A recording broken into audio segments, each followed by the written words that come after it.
This is your friendly spoiler alert from Marvel and Makeup. MCU spoilers ahead.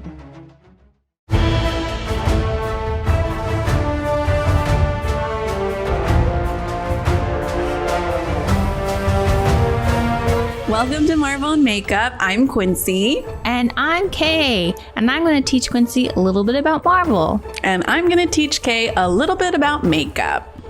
We are doing Marvel Makeup Podcast. Today we are covering Iron Man 2, the second Iron Man, hence the 2.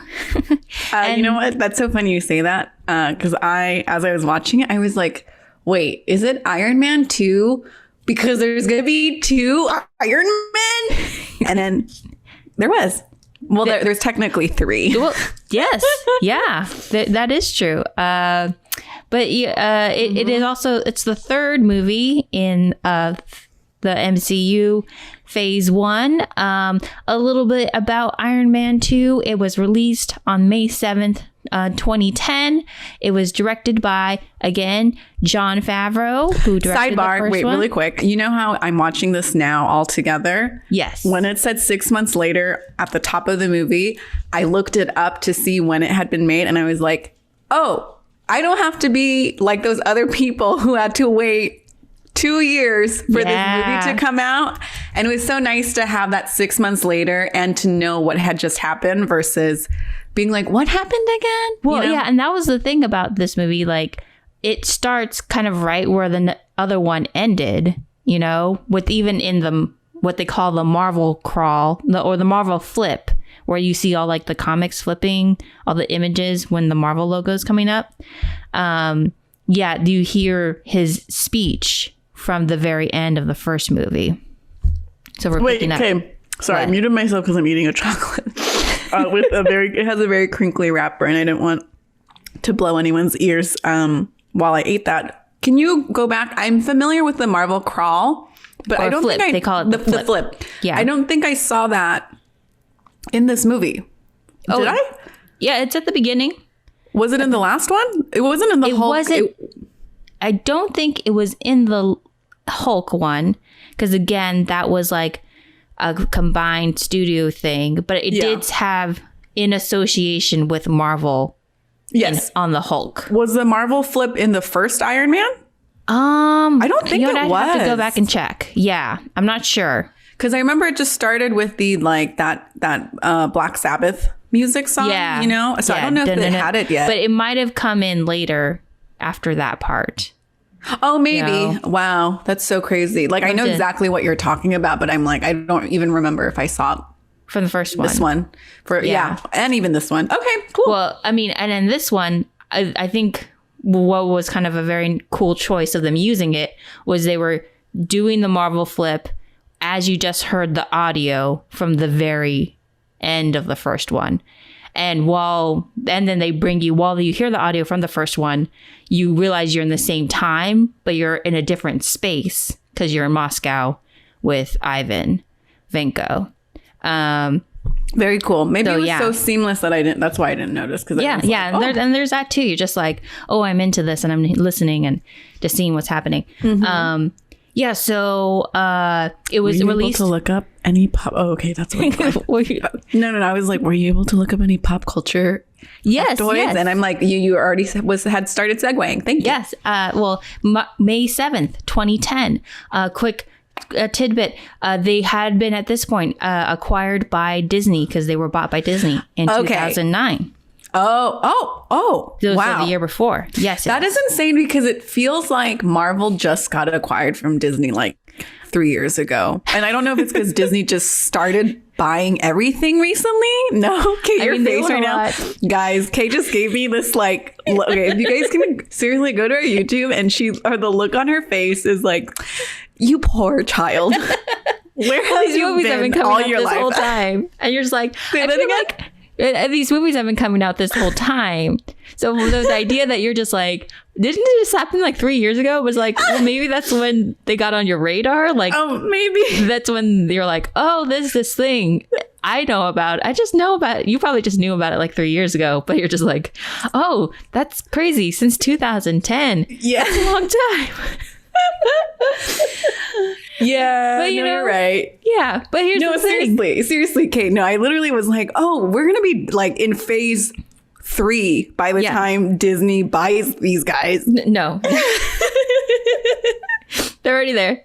They're already, That's already wow. 3 movies in. Wow. Yeah. Cool. But, they acquired more and more control as, things came out. And then, eventually Disney Plus. So, Disney, they're freaking Disney, Yeah. But so anyways, like it came out May 7th, 2010. That year, full of awesome moments. I don't know if you remember, Lady Gaga wore her meat dress to the VMAs. Oh my God. That happened that year. Yeah. And that was like peak Lady Gaga. When like Lady Gaga was Lady Gagaing everywhere. Yeah. Where she became kind of a noun, like, oh, that's very Gaga, Yeah. Uh-huh. And a lot of great songs came out that year, like Justin Bieber's Baby. I was literally gonna say, was this when Justin Bieber was famous? Well, I mean, he had the song. That was his.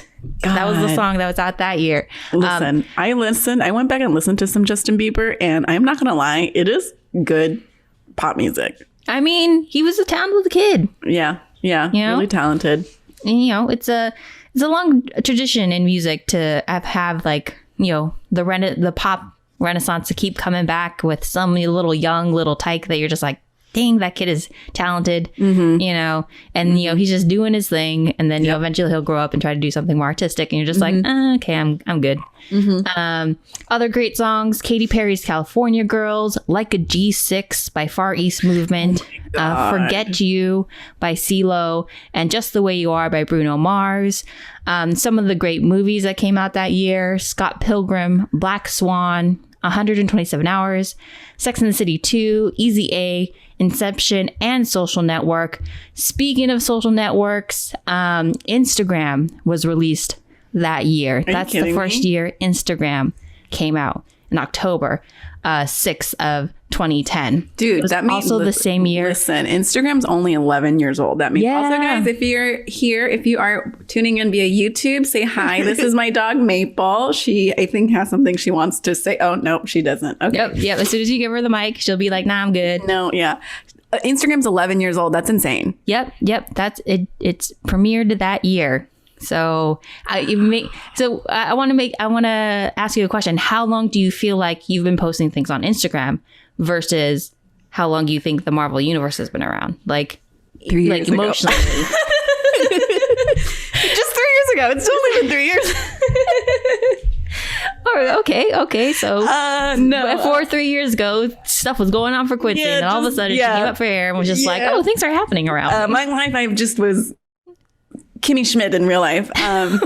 No, Instagram. I remember Instagram being a thing. That was when iPhones were first coming out, like major. Well, and that was also the first year that the first iPad came out as well. Cool. I had a flip phone. I had a sidekick side flippy thing. Still in 2010? Yeah. Uh-huh. I'm not sure if I still had mine in 2010. It was like a Motorola something. I don't know. Wow. Something. I don't know. But I did have a Sidekick at one point. Yeah. I got it specifically because it was one of the phones that Veronica Mars had when that was on. It was so cool. And it had the whole keyboard. So I was like, if I'm going to text, I'm going to use this whole freaking keyboard. Wow. What a time capsule of down memory lane. Yeah. I mean, it was, only about 10 years ago, but, stuff can progress so quickly that, things that you just feel like have been around forever. You're just like, oh, that just had come out. I will say, though, watching Iron Man 2, it was great to see, like, it makes sense now because then they had Disney money. The technology that the money they spent on the technology still held up. And it's still, something we haven't seen yet.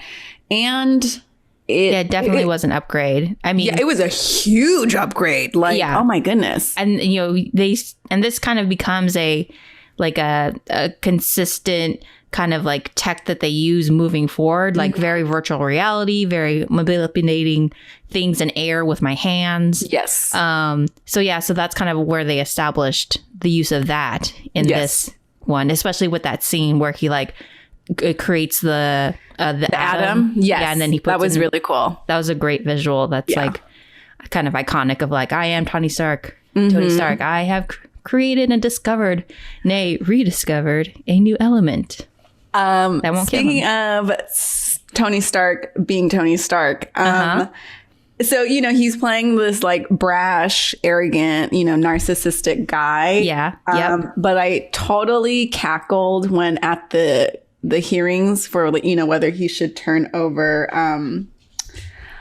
his suit. I just totally cackled the way he was just like, I've privatized world peace, and he was such a like douche on to the judge, like with his sunglasses, just being like, yeah, I'm a hero. I cackled, and I was like, okay, I don't know. I guess I don't know if I'm 100% on board with Tony Stark, but like that moment I was like, okay, I could get on board with what you're about. Well, and that's the thing is like, you know, it's 6 months. Then when they cut to that point, it's 6 months after he said he was Iron Man, right? Yeah. So this whole time he's been like living in that kind of like increased celebrity from, you know, the person he's already was. And at the same time, he's dying because he has that thing in his heart, in his thing, and it's poisoning him, right? So that's kind of what they play with throughout the whole movie of just like, why is he being so irrational? Why is he taking so many risks? Because he has a ticking clock on him. But it was interesting to see him kind of like dig into like the I'm a badass and I'm gonna double down and react even more. I will say I love his relationships with other people. Like they're very genuine and sweet. Like him and Peppers was really great. They're like banter back and forth. Him and Rhodey's relationship was really great. Yeah. Just the friendship.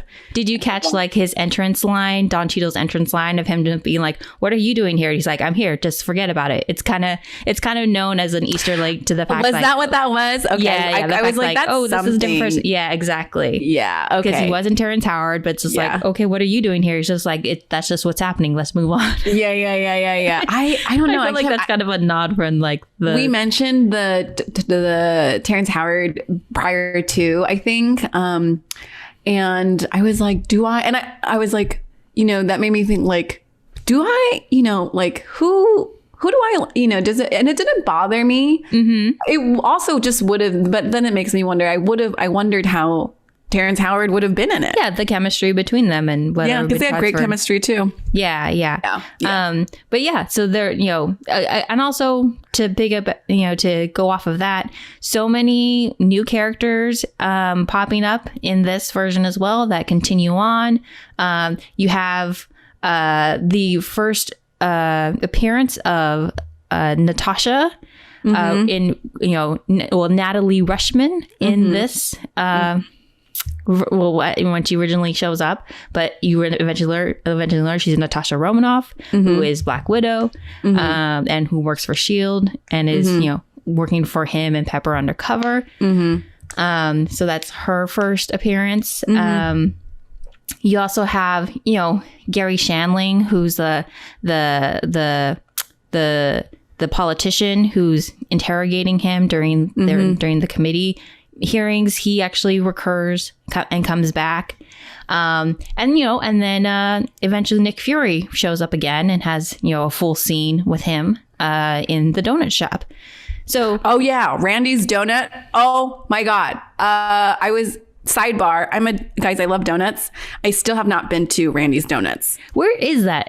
That exactly is going towards LAX, near like that area. I don't know exactly. Kind of like Century Park. No, that's Century. I used to work there near the airport, so I should probably know where that is. It's around that area. I don't know where because I've never been. I just know it's in that area. I have not gone.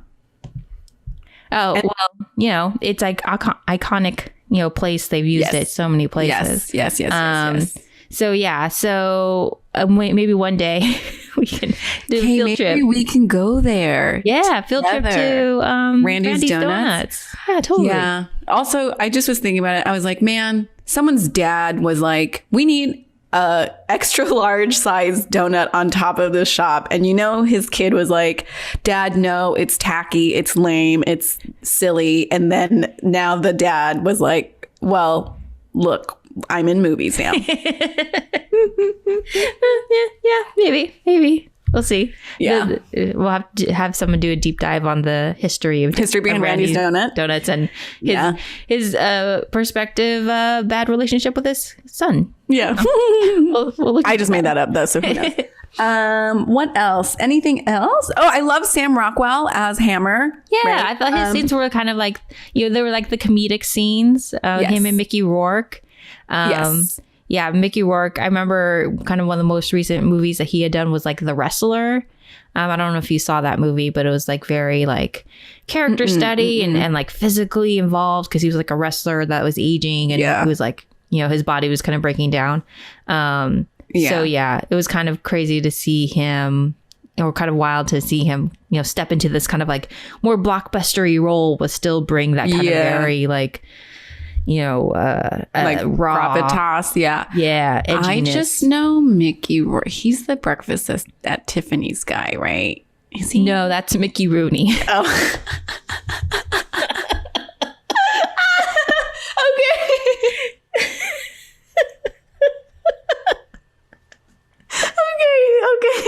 Okay. This I think that's actually a completely different era of movies.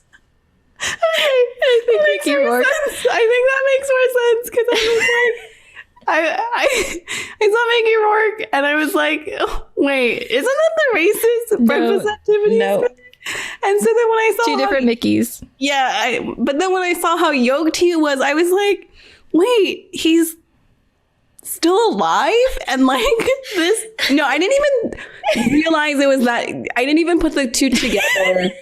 That it was a completely different era of movies until you said that. I think I was just like, he's that yoked? Like, because from Breakfast Activities, I would have never thought he could. No, Mickey Rooney is kind of like a shorter. That's what I thought. Yeah, very. That's what I thought. And so when I was watching, I was like, man, I guess this guy's just like, Asian people aren't characters, but I guess this guy's just like a character actor and he just transforms that would his be body. That would be a pretty epic transformation. Wow. Okay. Never be Mickey Rooney and eventually turn into Mickey Rourke. Yeah, that's so funny because the whole time I kept staring at him and I was like, I mean, I guess they look kind of alike. Yeah. But, he was wearing fake eyes. Really completely different person. Oh my goodness. Wow. GG. I don't even know. I don't even know how to save myself from this. The funny thing is, when I was thinking about it, I was like, Mickey Rourke. Oh yeah, I'm not that familiar with his overall career, but I did know that he had done like The Wrestler, and I had seen that movie. But you coming in being like, this is the same guy as Mickey Rooney, right? I'm just like, I feel better now. I feel better. I didn't go into a deep dive on Mickey Rourke. Because at least I didn't think he was Mickey Rooney. Here's what I was thinking, Kay. I was like, is she not going to talk about this? We're two Asian women talking about movies and we're just not going to talk about what I thought was the elephant in there. Wow, oh my God, Mickey Rooney is a completely different person. No, he's dead. Oh, rest in peace. Rest in peace. Yeah, he was a well-known comedic actor. I mean, he would be. He died when he was 93. He would have been 93 minus 4, 89 years old if he had been in the movie. Oh my God. I'm embarrassed. Oh, yes. This is great. This is so... Oh, yes. This is what we get when Quincy dives into the MCU. This is the cheese. This is the wonderful, wonderful sweetness and hilariousness we get. This is me taking my first baby steps and falling flat on my face. Yeah, oh my God. Yes. Oh man, that's great. Oh my God. That's great. Okay. What else can we say about Iron Man 2? quickly, you know, a lot of really fun bit parts. Olivia Munn plays a reporter real quick. That's okay. I was like, she was familiar. I was in bed already, so I didn't want to pick up my phone. But I was like, she looks familiar. It's not gonna lie. I was like, she kind of looks like. Was she the one who serves him his papers? No, that's okay, never mind. Yeah, that's a different actress. Okay, whose name I don't know, but she was in. I think she was the one that was in that Teacher FX series. Oh, okay. That's kind of her most recent thing. Isn't that? She also was in Mara Rooney. I'm not sure. Okay, that sounds like someone else. I don't know. No, well, she's been other, but also a bit part that kind of like she's still does a lot of work. Stan Lee, the Stan Lee cameo. Oh yeah, it's Larry King. I loved it. That was I think that was. I don't know all the Larry King or Stan Lee cameos. I thought that was the best Stan Lee video or cameo because you were like, I thought it was Larry King and then it wasn't. And exactly. And then very timely because he passed recently. Yeah, I wrote that in my recording notes. at the end of January 2021. He passed recently, so that was a nice little remembrance of him in that moment while I was watching. And then and then you have kind of Coulson coming back and kind of reestablishing himself as a force and a high member of S.H.I.E.L.D. Did you make it through the end to the after credits? Yes, I saw the Thor hammer. Exactly. And so when he talks to Tony and is just like, I have to go now. I have to go to like the Southwest region or something like that. Mm-hmm. That's where he was going to look into the hammer, which is the Thor movie, reference to the Thor movie, which is the next movie. And speaking of other little Easter eggs, I loved the moment when Coulson comes and visits him in Tony's basement, and they see that Captain America shield, and he uses the shield to buffer it because. Guys, I know some things, but one of the things I am familiar with is like they have like a love. Captain America and Iron Man have like a love-hate relationship. Exactly. So I just thought it was very apropos and funny, like that little nugget. Mm-hmm. Mm-hmm. And again, Captain America is also in this phase of movies, so we'll be seeing that before they come together for Avengers.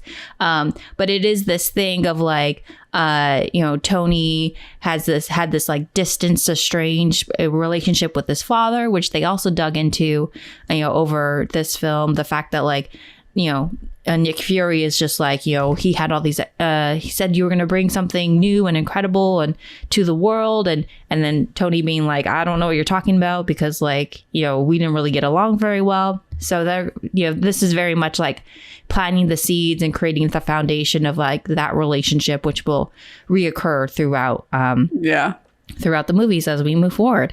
Any other big highlights that stood out to you while you were watching us? The race car scene. Yes, I was watching it. The first fight with Ivan. This is what I kept watching as I was watching. I was like, I feel like I'm watching the news in real life right now. Like it felt like this scene could be something that happened in 2020 or could happen in 2021. It was just like this surreal moment where like, because the whole thing is it's at the Grand Prix or whatever. Yeah. Monaco. And, so like, it's like a real live event. And then, the supernatural thing happens. And I felt like this feels like it could happen today. I mean, which is funny because back then people were probably like, what? Okay, this is a little, but we've been through 2020. So we're just like, so it just felt like I was this like, is believable as fuck. Yeah, that's what it felt like watching it. I just thought that was an interesting place to be because I'm sure back then we were so innocent. Mm-hmm. Well, what I do also really like about that specific scene and sequence was that his use of the Iron Man equipment or suit, like using the whips. I felt that was very... I thought of you in that moment because I thought it was very like Vogue, like very like fabulous, like fabulous Iron Man. Like it's like he had almost like an extension of himself, Yeah.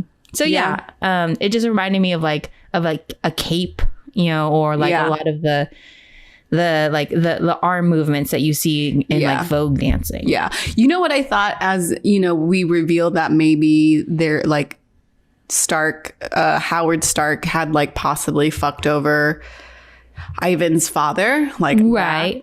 Before the ending reveal of like how, what was it? The partnership had broken. Yeah, they were partners on the project, but then like the dad, Ivan's dad, supposedly was kind of trying to use it to get money versus trying to use it for like good, So right before that, I was like, wow, if we did like in an alternate universe, there is a reverse story to Iron Man, where if we were to follow Ivan and place him as at the center of the story, it would be about how this rich American privileged boy, which is Tony Stark, right? Yeah. Abroad, his father screws him over, and he, it just totally shifts depending on whose perspective you told the story from. So it was just really cool just to be like, wow, this could be a totally different story depending on who you follow. Yeah. And I think, it kind of happens down the line as well. One of the things that Tony's constantly struggling with is like, what is his legacy? What is he going to leave behind when he's no longer, part of this earth? And the fact that he starts his journey, kind of completely unaware of like the influence that his weapons have on the world. And so him trying to kind of like continually like redeem himself throughout, he keeps running into people that actually he's wronged, but like has no idea that like he had that type of influence on them. I see. Also, guys, spoiler alert. Oh yeah, spoiler alert. Dang it, we were supposed to start that. Oops. I think I might come up with like an icon that's just like spoilers before we start into the main talking points. And then and the other thing I wanted to mention, again, Nick Fury shows up, and his whole like takedown of Iron Man, of Tony Stark in that moment was a really fun scene. But one line specifically that he says that really stood out to me was, "You are not the center of my universe." I don't know if you remember that, but I remember, at that time when I first saw this movie, I was just like, that's funny because, Tony's a narcissist and he thinks he's number one in everyone's story or whatever. But in that moment, they were referencing the fact that there is a universe and there has been so much happening before this time, So when I was watching it again, that line specifically stood out to me because I was like, oh my gosh, there is a universe, and they have been referencing it this whole time, even though at the time I didn't know about it. I see. Yeah. No, it was great. I loved seeing Jon Favreau and knowing that was Jon Favreau. Good. That I'm stayed. Learning, guys. Yay. Today I learned that Mickey Rourke is not Mickey Rourke. Things I've learned. I mean, if that's the main thing we get out of this, then I say it's a success. Success. We won. I've already won, guys. We won. Yeah, it was great. I thought, this movie, after seeing Hulk and Iron Man, was kind of where the movie settled into itself. And I felt like this is, you really see the foundation of what a real Marvel movie looks like. I felt like it was like, okay, we have arrived and figured out what specifically this genre of movie looks like, which is just the villain and just like the look and feel and the kind of comedy and the technology that they're going to use and like the character relationships and like just the light humor that's sprinkled throughout. Like I felt like they had really settled into that, and like what kind of people have a certain expectation when they go and see a Marvel movie, and I felt like this is where they finally like landed on their feet of like, this is the baseline of what to expect. I could see that. It definitely had like the kind of larger, spectrum of like action and then, bringing in all the new characters as well and having them a bit more involved in like the progression of the story. I mean, especially with, Scarlett Johansson, and Black Widow, she is from this point on, a major player. And this is where she just shows up as an assistant for a little bit in this one. And, eventually by the end, you figure out, oh, she's definitely more than she presented herself to be. And actually, one of the things that I really liked was that big kind of end fight, with kind of like Tony and Rhodey, teaming together and working together. Again, it's like the beginning of the expansion of who he has to work with and him not just doing things by himself and his overall evolution that we see continue over the next movies. Yeah. So that was Iron Man 2, guys.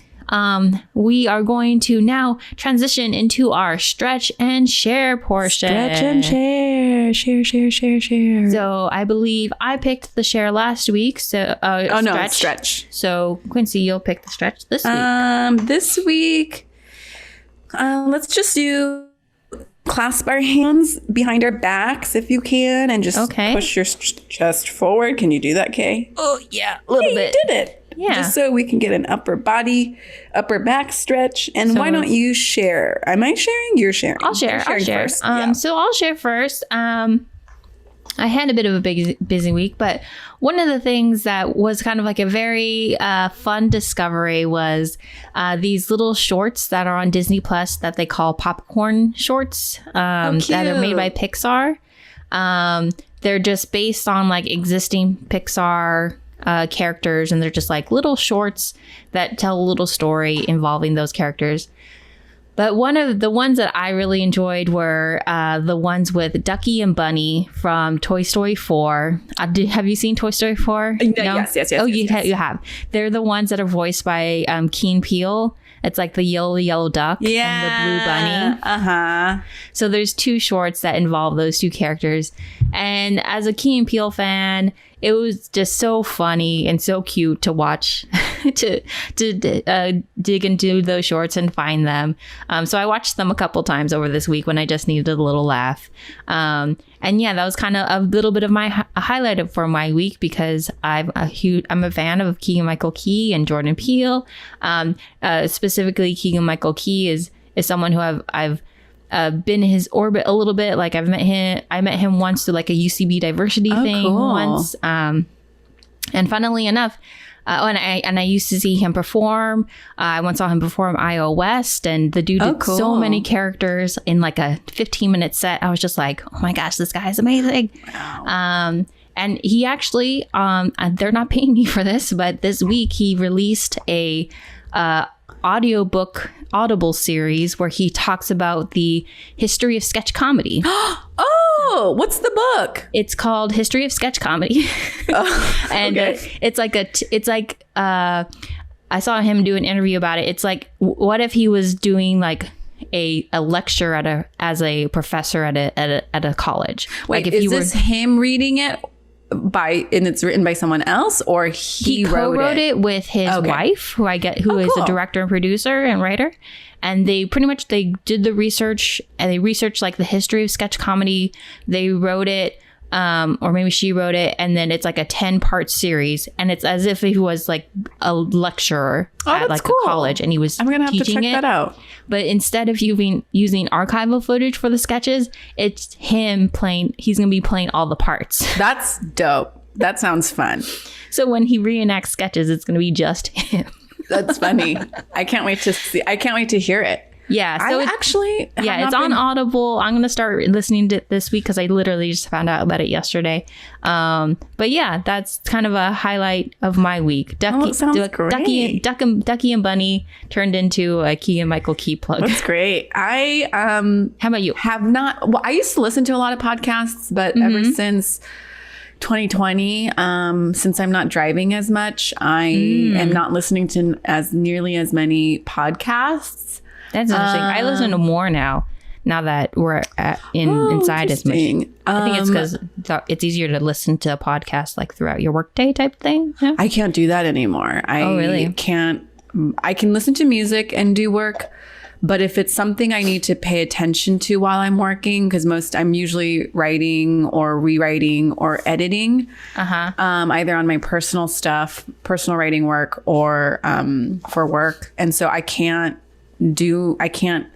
have something play that's like you have to pay informational. Yeah. Or like even like movies. I think I used to be able to do like TV shows in the background, but like now if the movie is too loud, it gets distracting because my ear wants to listen to it. Fun. What would I would like to share? I would like to share that today I woke up with my cat on top of me on my armpit. It was so cute. She likes to sleep. So there's a sleeping order in my bed because I have a cat and a dog. And so my dog sleeps under my right arm and my cat sleeps under my left. And she's very cute. She'll come over and like paw my shoulder to like get me to pay attention. And I don't know how I even pay attention because I sleep like I'm dead.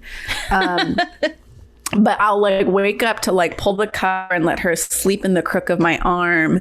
And I guess yesterday I was so tired I didn't wake up. And so this morning I found her like she had just like smushed herself as best as she could into my arm, but like hadn't been able to quite make it because she like really likes, I think she likes the shape.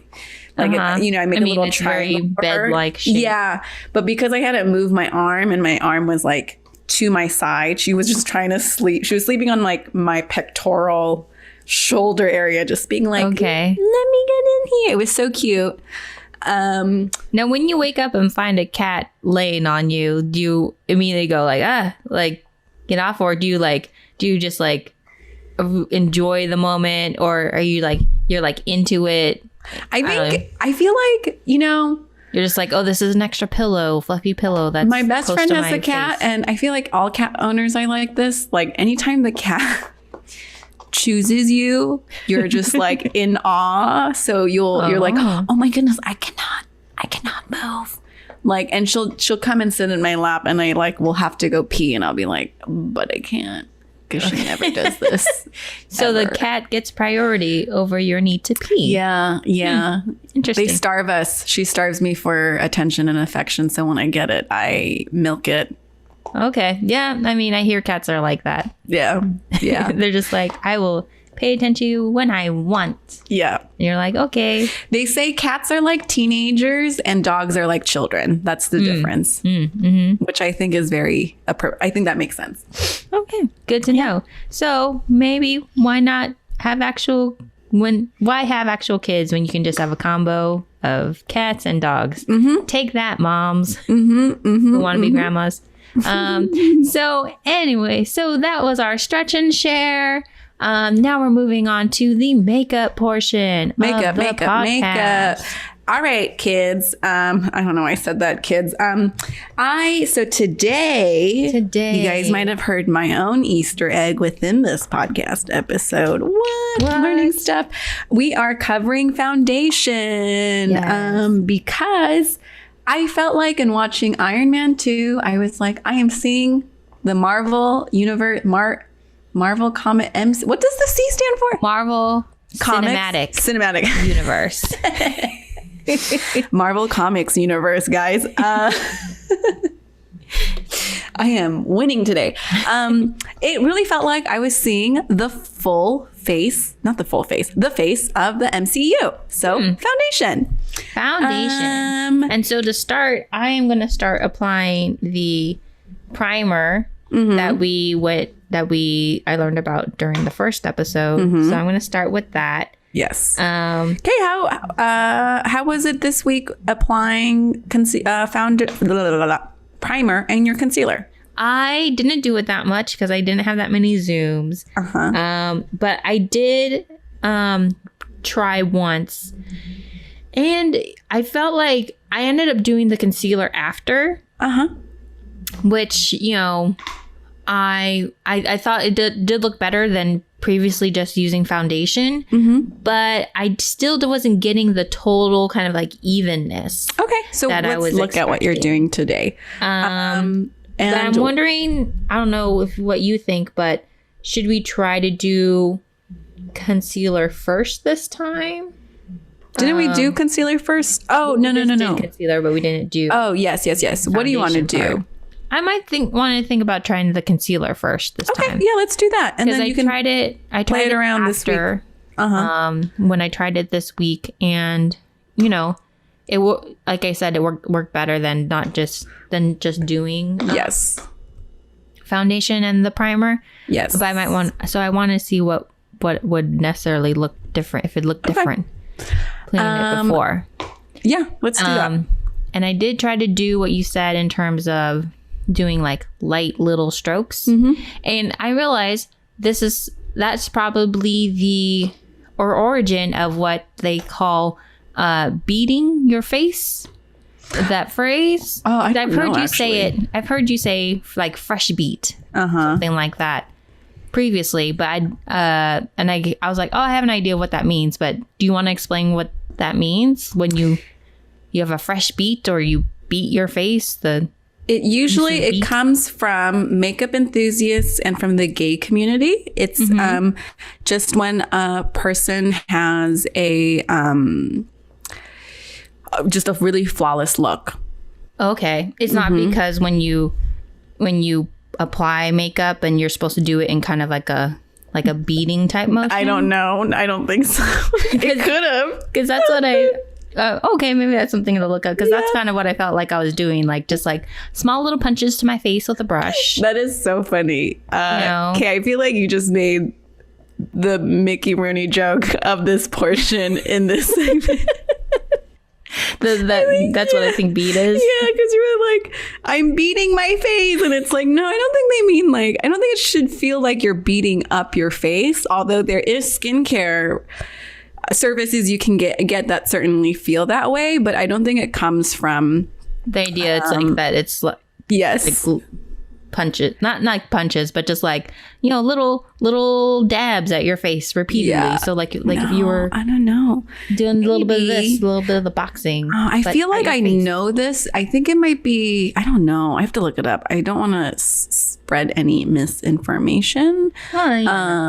Fun facts though, we're pretty open about the fact that we're not experts. Yes, we are not experts. This is just like we love what we do. We love these things, and we're just sharing what we know at the moment that we are sharing them. Yep. And just so you know, I kind of didn't put the two together, but face painting, which is technically what foundation is, has been around since the Old Testament, which is so old. And so it goes back more than 3 years ago. Yes, definitely more than 3 years ago. When was 3 years ago? 2018.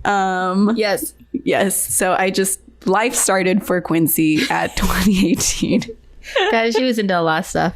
You know, more than 3 years ago. So. Yeah.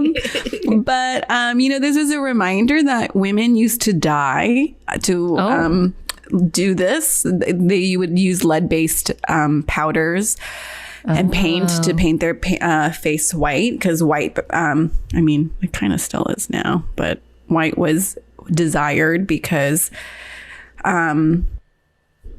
it was, you know, tan skin was associated with outdoor work.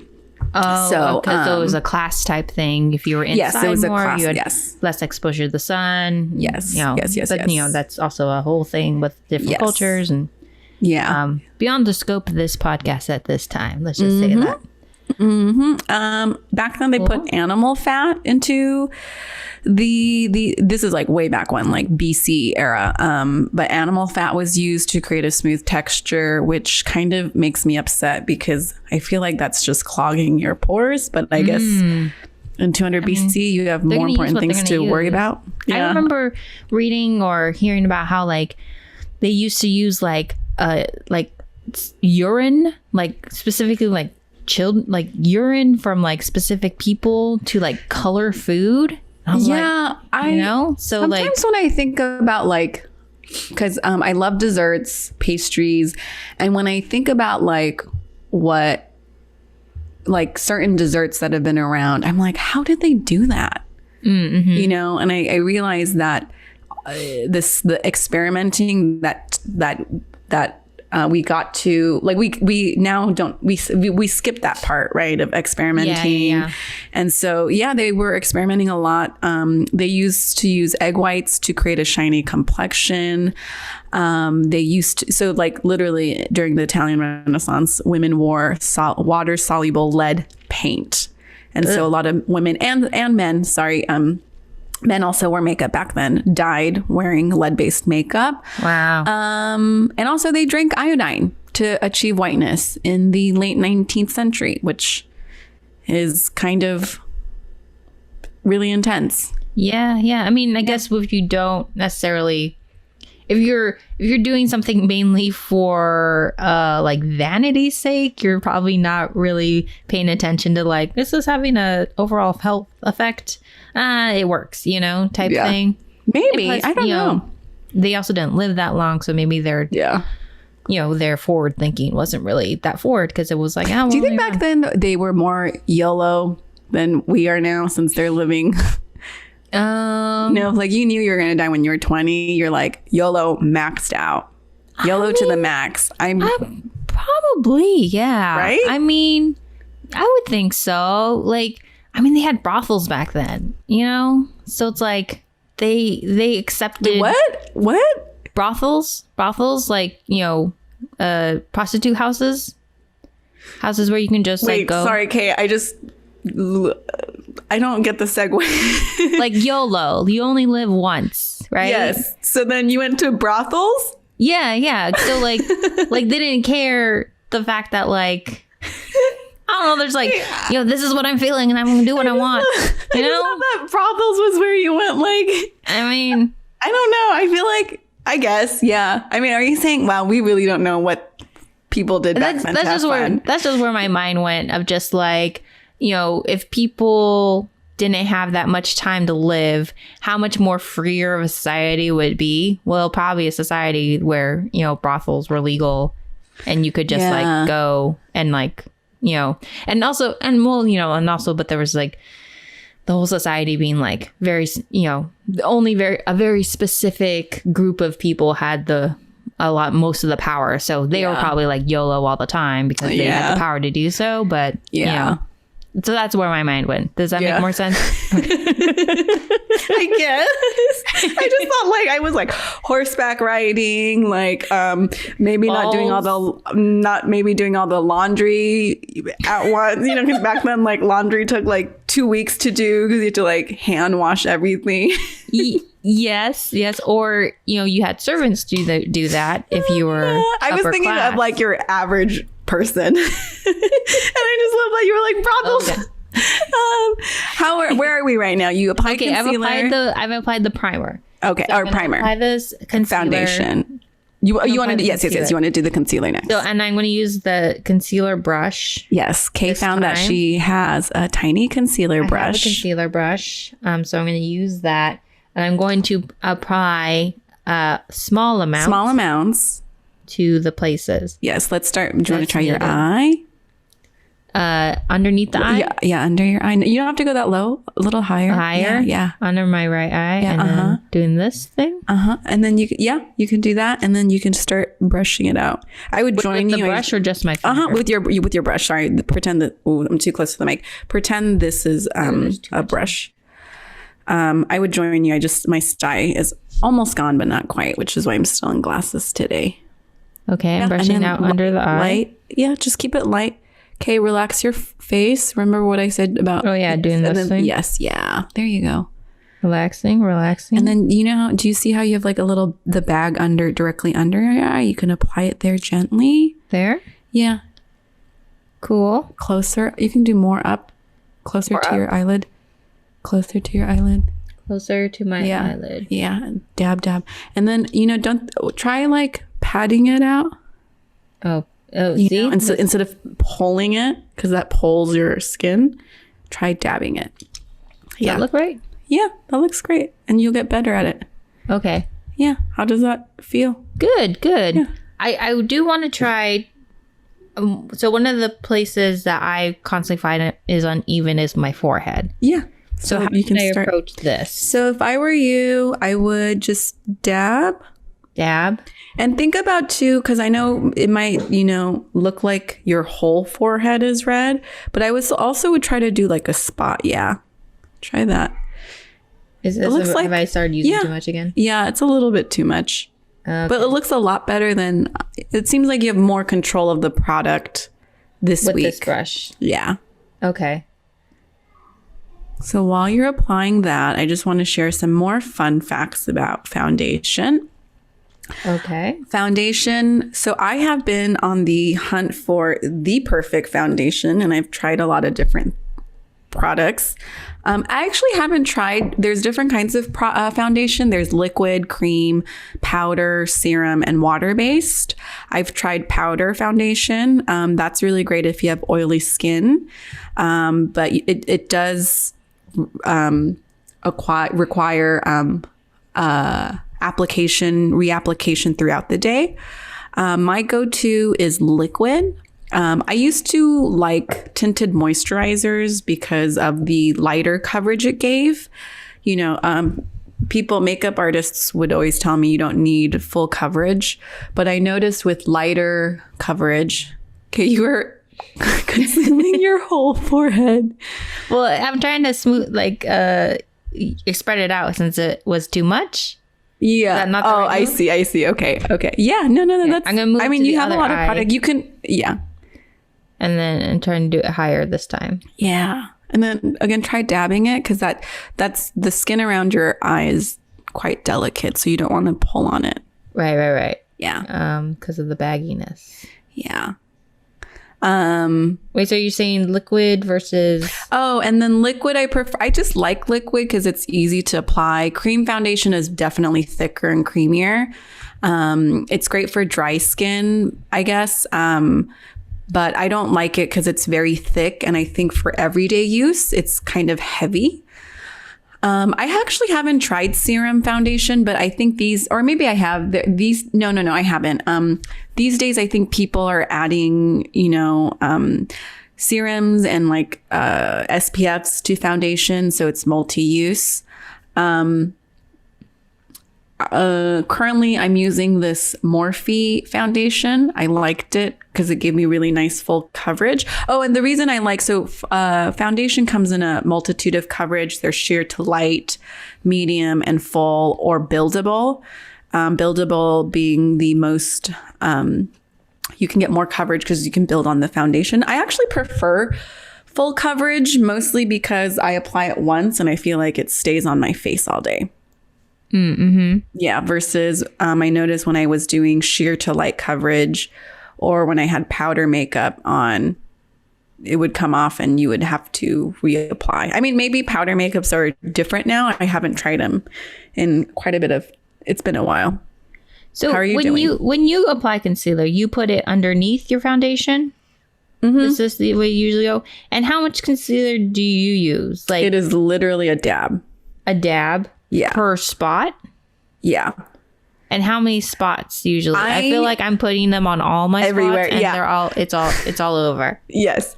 I feel like yeah.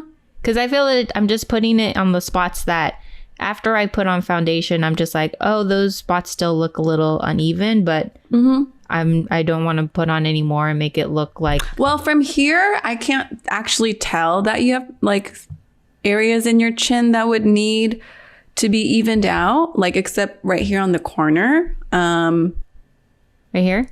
Yeah. Well, on the other side, Kay, you already got it. But your chin looks fine to me, but it seems I just started putting it on now. Yeah. I'm saying so it looks better. I'm saying it doesn't seem like you need concealer on your chin. Just that spot on your chin. Oh, okay. Okay. It looks better. The spot on your cheek, I think you could still use less. More? Do you see less? Use less. Do you see how much the diameter of the concealer comes off of the spot? Yeah. Yeah, I think that's too much concealer. Okay. Because you just want to cover that spot area.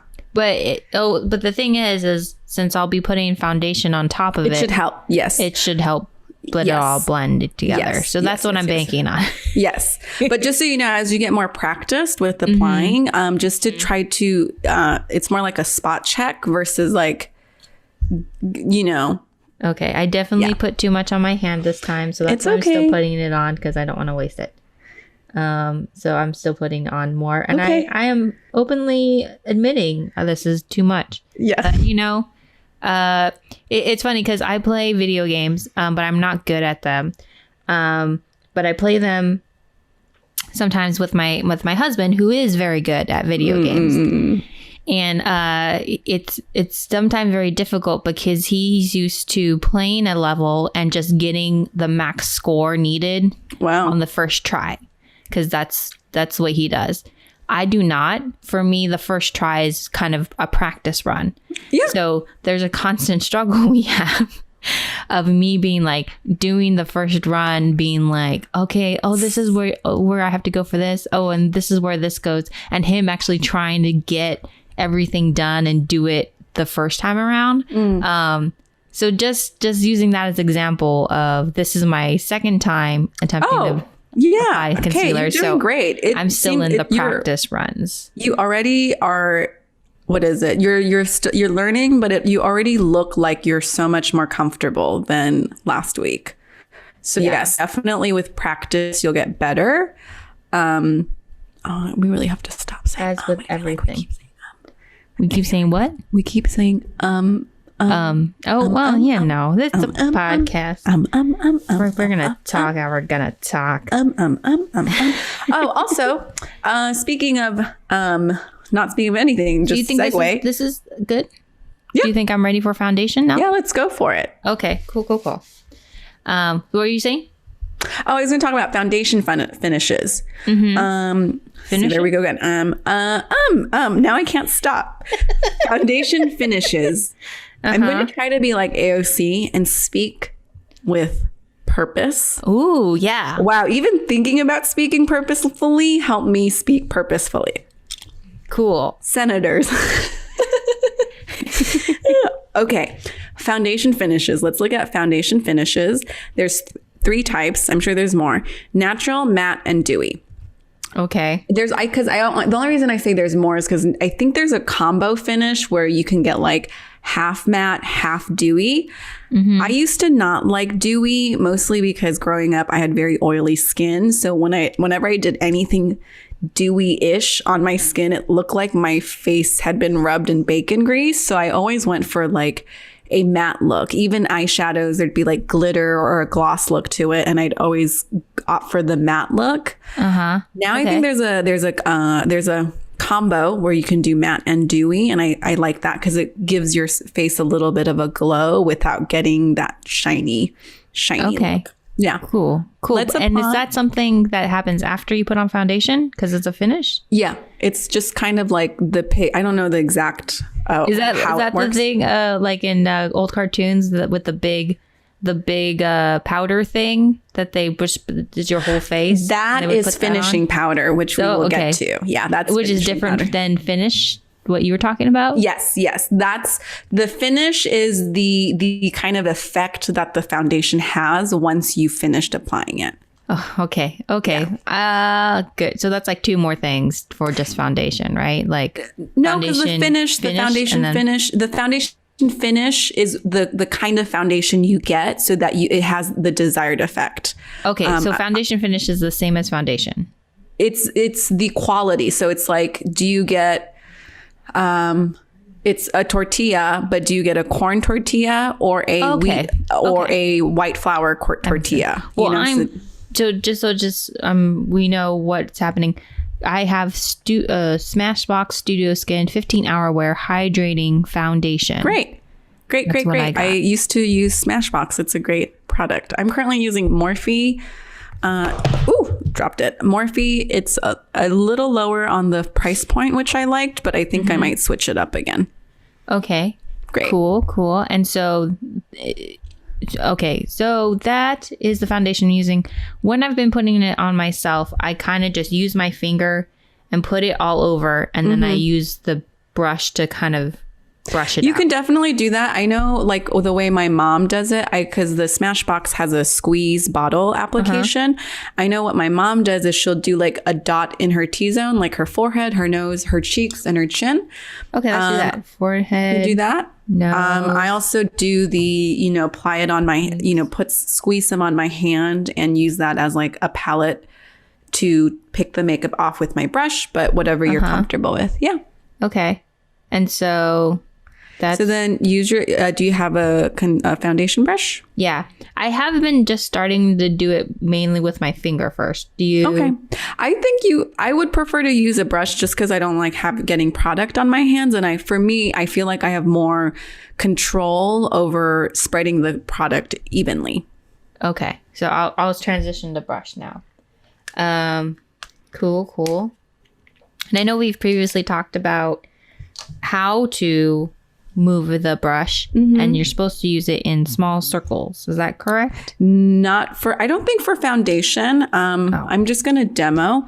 Okay, great. I think for here, I could be totally wrong. I feel like when they use sponges on me, they like pat it, but you want to pat it out. For me, it's like short strokes. I put it on my face, so I'd like put it on the product first and then pat it. Yeah. So I'll come here. If I had some on my nose, I'd brush it out. Brush it like out. This. Okay. So I'm brushing it out from where I have put it on my face. So like, yeah, I think just Kate, spreading it around. Put more product on your face. Yeah. Okay. Where should I put it? I think on your cheeks. You're moving onto your cheeks, right? Yeah. Like here. Yeah. Mm-hmm. Yeah. I guess so. This is why I end up like spreading it around with my finger first. So it kind of just covers. I guess the only thing I'd wonder about is, are you blending the concealer the way you want to with your fingers? To be completely honest, I feel like I have a lot of stuff on me right now, but I don't know if it is going to look good. So from here, if I'd come here up and brush it, kind of brush up. Brush up. I don't know if I'm doing it right. It's like so strange to show someone what you do and then you're like, I'm questioning everything I'm doing. Like, am I doing this correctly? Oh, it's like when you're trying to teach someone to drive and you're like, wait, do I know how to drive? Or, it's like I've had to do like a kissing scene and then all of a sudden I'm like, am I kissing right? Like, is this how everyone else kisses? Or just, I guess when you have to kiss someone new, you're like, am I... When you apply makeup, how far are you from your mirror? Because I feel like whenever I try to apply makeup, I get so close to the mirror that there's no room for the actual brush in between my face. I feel like when I'm doing foundation, I'm like a foot away from the mirror because I'm doing big stuff. I'm not doing anything like my eyes, which would require me to come closer. Okay. But it's also what works for you. I think you're still learning, so you're like examining and checking and making sure it's applying. Yeah, and also the fact that like when you're looking at it up super close, like it's not going to necessarily look like that. It's not necessarily going to look like that when you're farther away. Mm-hmm. Okay, I think you could put a little... Okay. So right now, Kate... things have kind of gone off the rails, I will admit. I'm just a little bit. I'm just trying to move around the product that's there to make my face look even. Yeah, Kay is 2 shades lighter now because I think... Was it the here's concealer? What I would... Yeah. Concealer? Because I think you got concealer that's 2 shades lighter than your natural foundation, which you can do, but I think when your concealer is 2 shades lighter, people use that concealer to highlight certain parts of their face, not conceal.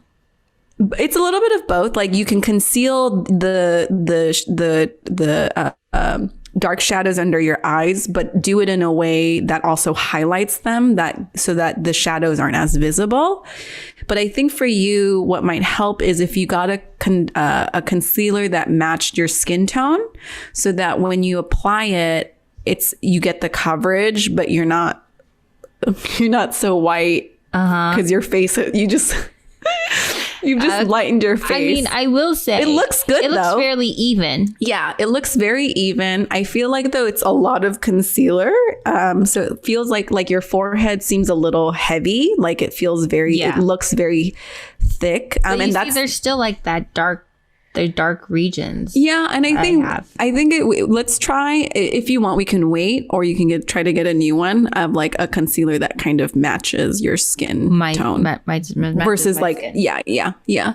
Here's the thing: it's very hard. It's very hard to find what matches because I feel like I can go. Well, I can look at like the variety of colors and then be like, there's 3 that look pretty much the same. Yeah, I always get whenever I go purchase new makeup, I always ask the attendant to help me pick it out. Okay, because like this one's called. I don't even have this one. Doesn't even have a color name on it. It probably has a number underneath it. 2.1. Yeah, so that's like the shade number. So would I get a 2.1? I don't know because some depending on your skin color you might have more blues or yellows or reds, and so they're matching that. And I'm not a makeup artist, so I wouldn't be able to like and each makeup product has its own color number or shade to it, so it would be different. So I don't know what yours would be. Well, this is light, so maybe medium should be the next one I get, not light. Oh, it's a light medium. But some places do like light medium, like sand, so, so because of that, I would suggest when you're choosing color, how do you go about it? How do you, unless it's eyeshadow and I'm looking to match, when it comes to skin color, I always ask for help. I always ask for a sample or a tester, so that I can go and see if I like it, especially if it's more expensive product, to make sure that it works for my skin. I don't have sensitive skin, so I generally don't have like a reaction. But I always ask for help because they'll use their like color testers and they can apply the product on your face directly. I mean, and obviously this is pre-COVID times, right? To make sure it's a color that works for your skin tone. Yeah, interesting. Well, would you say that did I have the right foundation color, or is my foundation probably too light now? It's hard to tell because you are so pale right now. And it looks like... maybe this is why I'm having so much trouble, because I've always been like, I'll put on the foundation and I'll be like, and then start putting on like the blush and stuff. And I feel like I'm trying to take away redness and then just adding redness back. Yeah. Blush also can be very light. Like I also like a very light blush now. I don't put a whole lot of blush on anymore. I think, Kay, I think going down, because right now it feels like I'm looking at your concealer color, which is lighter than your natural skin tone. So it feels like you were able to now evenly spread the concealer everywhere. So you look very even now, but now it's just a very light version of you. Yeah, my color face. Yeah. Face color. Well, I mean, I feel like that is progress, though. The fact that it looks pretty even, that's something I haven't been able to achieve previously. Yeah. And then so it just means you got to keep going lighter on the concealer use. You mean darker, right? Sorry. In terms of the use, put less product. Use less product. Yes. Okay. Yes. But in the color, go darker. A little bit. Not too dark, because I feel like you're close, but it's maybe like 2 shades darker. Do you think if we were to do this again, I should use the same product, or I should definitely look into a different color before next time? I feel like maybe or if I don't get a different color, just try to focus on using less next time. Yeah. I would say try to get a color. I think because you're still learning on how to apply, getting a concealer that matches your skin tone that works, because then your foundation and your concealer will be the same skin tone. So there's no same as your skin tone. So there's colors aren't competing, right? It's all So I think because of that, I would say go for a concealer that matches. But if you can't get it, just keep practicing applying the application. Yeah. Okay. All right. Well, maybe this is, I when we first started this, I thought like, well, what can we really bring to, that's new in terms of like makeup, considering we're not like experts or anything. But I do think that like in my attempt to find my right color during a lockdown, it is a journey that probably would be helpful to other people because it's a new version of what people used to do, but in a different circumstance. Yeah. I mean, I don't even know if stores are open because if stores were open and safe. Stores aren't open, right? They are. But I think, but like only like grocery stores. Yeah. But like I think Targets are, and they just started outdoor dining again. But it's all. I mean, see what you can do, what's comfortable, and just share back with what your journey has been. Yeah. It will be a journey. It will be an adventure. It'll be an epic adventure into makeup. And we will see. Yeah. Okay. I'm trying to make it sound.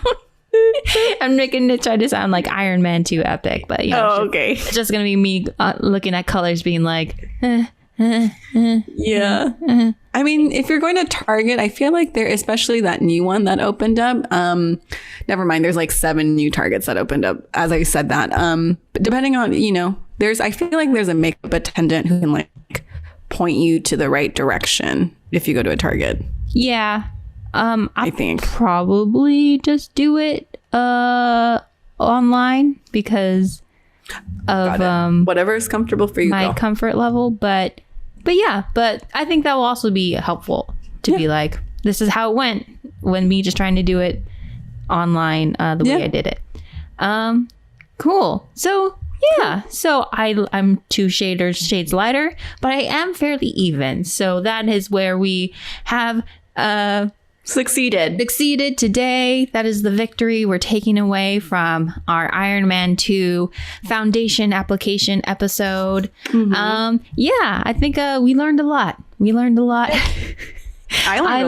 I learned to look for a concealer that is closer to my skin color, and Quincy learned that Mickey Rooney is not Mickey Rourke, which I think is great knowledge for all of us. No, I think Mickey Rourke is not Mickey Rooney. Because there's a difference in that phrases. Okay, yeah. Because like one person, the Mickey Rourke didn't play a Asian stereotype. Yes, right. Got it. Because it's that guy. As I'm pulling my own eyes down while I'm thinking, like, no, Oh my goodness. Thank you to everyone who has joined us today. That's all the time we have, but thank you for listening and or watching us. And if you'd like to reach us to, wow, I can't speak today now. And if you'd like to reach out to us or find out more about Marvel and Makeup, you can follow us on all social media at Marvel and Makeup. Or you can email us at marvelmakeup@gmail.com. Marvel Makeup Pod @gmail.com. This is our 3rd episode, y'all. Yeah, we're still trying to dial it in. And please, if you can, rate and review and subscribe wherever you find your podcasts. Please give us 5 stars so that our Asian moms think we're getting an A+ somewhere in our lives. Yep, because they still expect that from you, even when you're not in school anymore. Yeah, seriously. So thank you, everyone. Thank you again, everyone. We'll catch you next time on Marvel and Makeup.